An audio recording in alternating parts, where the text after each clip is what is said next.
என்னென்னு பார்த்தீங்கன்னா, ஹெவல்ஸோட ceiling fan எப்படி மாட்டுறது? இது ரொம்ப பெரிய விஷயம்லாம் இல்லை, யாருனாலும் மாட்டலாம். வீடியோ ஃபுல்லாக பாருங்கள், ஸ்கிப் பண்ணாமல். ஒவ்வொரு இடத்துலையும் தெளிவான விளக்கம் இருக்கும்.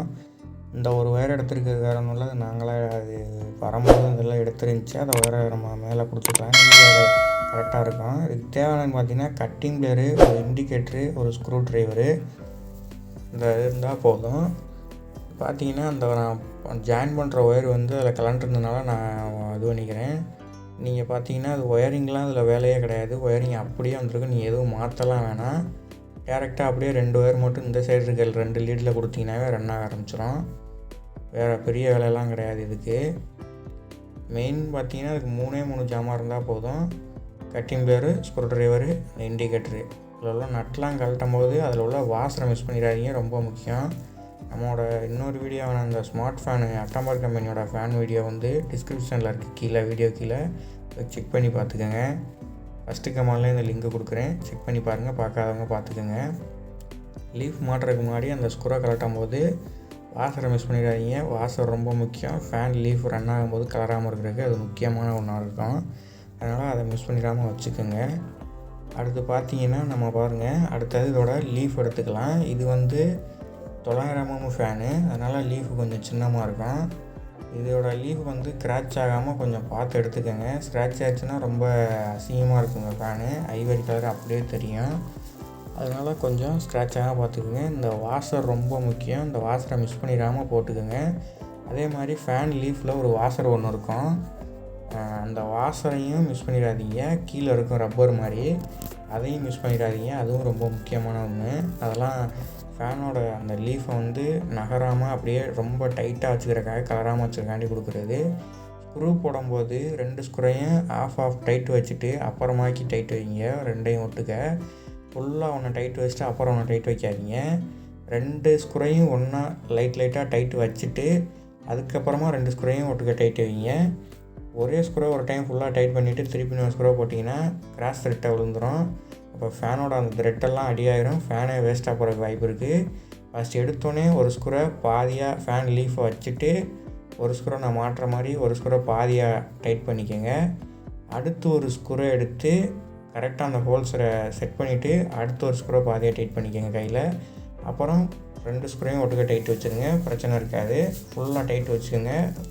இப்போ கரெக்டாக டைட் வச்சிங்கன்னா தான் லீஃப் இதுவாகும். நீங்கள் நார்மல் டைட்லாம் வச்சிங்கன்னா செட் ஆகாது, கொஞ்சம் நல்லா டைட் வச்சிங்கன்னா தான் லீஃப் கரெக்டாக இருக்குதுன்னா கரெக்டாக ஆரம்பிச்சிடும். அடுத்ததாக பார்த்தீங்கன்னா, இதுக்கு வந்து அந்த கப்பு எப்படி மேலே மாட்டுறது. ஃபேன் ராட்லேருந்து ஒயர் போடுறது கொஞ்சம் கஷ்டமானது புதுசாக பழகுறவங்களுக்கு. இந்த ஃபேன் ராட்டில் அந்த பச்சை கலர் மூடியை கழட்டிட்டு அது வழியாக வர தள்ளிடக்கூடாது. அதே மாதிரி இந்த 2 ஹோல்ஸ் ஒட்டுக்க சேமாக இருக்கும், அந்த ஹோல்ஸ்லேயும் தள்ளக்கூடாது.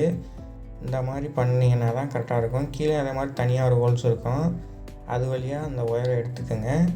எடுத்துட்டிங்கன்னா பிரச்சனை இல்லை. அடுத்து இந்த ஃபேனோட வரக்கூடிய அந்த புஷ்ஷும், அந்த ஃபேனு நீங்கள் போடுற அந்த ஃபேன் பாக்ஸாக இருந்துச்சுன்னா அந்த புஷ் தேவைப்படும். இது பால் சீலிங்கிறனால அது நமக்கு தேவையில்லை.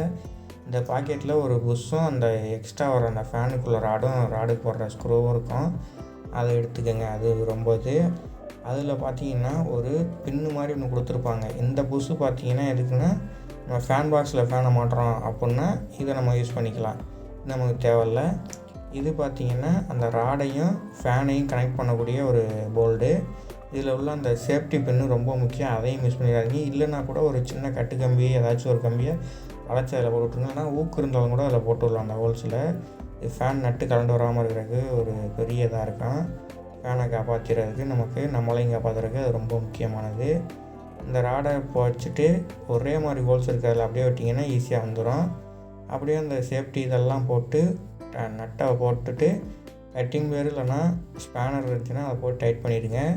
கட்டிங் பிளேயரில் டைட் பண்ணும்போது கொஞ்சம் நல்லா டைட் பண்ணிக்கோங்க. இந்த ஃபேன்லலாம் கட்டிங் பிளேயரே போதும். ஏன்னு கேட்டிங்கன்னா அந்த பக்கம் பிடிக்கிறதுக்கு நமக்கு எதுவுமே தேவையில்லை. கொடுக்குறதே அந்த அலுமினியத்தில் ஒரு காடி மாதிரி கொடுத்துருப்பாங்க, அது கரெக்டாக இருக்கும். நான் இப்போ உங்களுக்கு வீடியோக்காக நார்மல் டைட் வச்சுருக்கேன், நீங்கள் நல்லா டைட் வச்சுக்கோங்க. ஃபேன் ராடை பிடிச்சி இப்படி ஆட்டினீங்கன்னா ஆடக்கூடாது, கச்சுன்னு இருக்கணும். அப்படி இருந்தால் தான் நீங்கள் ஃபேனு கரெக்டாக மாட்டிருக்கீங்கன்னு அர்த்தம். இந்த மாதிரி சேஃப்டி பண்ண போட்டு ஒரு இண்டிகேட்டரோ கட்டிங் மாதிரி வச்சு நிலச்சி விட்ருங்க கலராத அளவுக்கு. கொடுக்க வேண்டியது லைனு ஃபேஸ் நியூட்ரல் கரெக்டாக கொடுக்க வேண்டியதெல்லாம் இல்லை, எப்படி வேணாலும் கொடுக்கலாம். ஏசி சப்ளை கரெக்டாக ரன் ஆயிரும். டிசி சப்ளை தான் நீங்கள் பார்த்து கொடுக்கணும். இது ஒன்றும் பிரச்சனை இல்லை. இது வந்து நீங்கள் எப்படி வேணாலும் கொடுத்துக்கலாம். ஒயரிங் செட்டப்பு நீங்கள் மாற்றவே தேவையில்ல. அந்த பக்கம் கை வைக்காதீங்க, இந்த சைடு மட்டும் கை வைங்க. இது இன்புட்டு. அந்த பக்கம் அவங்க கொடுத்துருக்க 3 லீடுக்குள்ளே நீங்கள் கை வைக்கவே வேணாம். ஸ்க்ரூ எதுவும் லூஸாக இருந்தால் அதை மட்டும் டைட் பண்ணிக்கோங்க. இந்த பக்கம் இருக்க 2 லீடில் ஃபுல்லாக டைட் வச்சுருங்க. நம்ம சேனலுக்கு யாரும் சப்ஸ்கிரைப் பண்ணாமல் பார்த்துக்கிட்டிங்கன்னா சப்ஸ்கிரைப் பண்ணிக்கோங்க. நம்ம சேனல் எலக்ட்ரிக்கல் வீடியோலாம் போட்டுக்கிட்டு இருக்கோம். மறக்காமல் ஒரு லைக்கை போட்டுருங்க. நமக்கான வீடியோக்கெல்லாம் பார்த்து கொஞ்சம் சப்போர்ட் பண்ணுங்கள். நம்ம எலக்ட்ரிக்கல் வீடியோ நிறையா பண்ணணும் அடுத்தடுத்து. உங்களுக்கு நிறையா டிப்ஸு ட்ரிக்ஸ் எல்லாம் போடுவோம். நம்ம சேனலை மறக்காமல் சப்ஸ்கிரைப் பண்ணி வச்சுக்கோங்க.